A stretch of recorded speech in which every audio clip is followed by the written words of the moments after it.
पुराणों के अथाह सागर में एक ऐसी अद्भुत कथा समाई हुई है जो सिर्फ देवताओं और असुरों के संघर्ष की गाथा नहीं है, बल्कि एक नारी की अटूट श्रद्धा, उसके पतिव्रत और उसकी आध्यात्मिक शक्ति का अमर उदाहरण है। ये कहानी है जालंधर और वृंदा की, जहां युद्ध से अधिक प्रभावशाली सिद्ध होती है एक स्त्री की निष्ठा।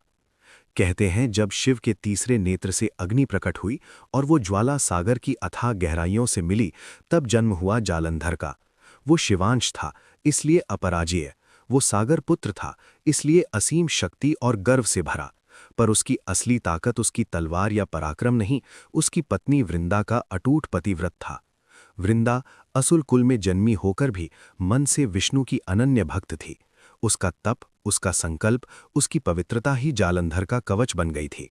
जब जालंधर ने स्वर्ग पर चढ़ाई की, देवताओं के मन में भय छा गया।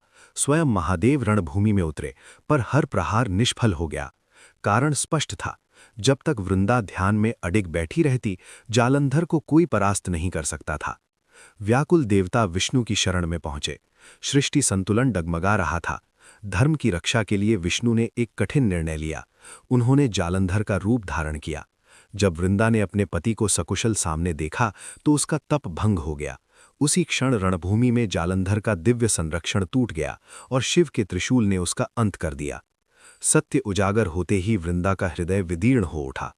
उसने विष्णु को शाप दिया, आप पत्थर बन जाएं, और उसी शाप के फलस्वरूप विष्णु शालिग्राम रूप में प्रतिष्ठित हुए। अंततः वृंदा ने अग्नि को अपना आश्रय बना लिया। उसकी भस्म से उत्पन्न हुई पवित्र तुलसी, वो प्रतीक जिसके बिना आज भी विष्णु पूजन अधूरा माना जाता है।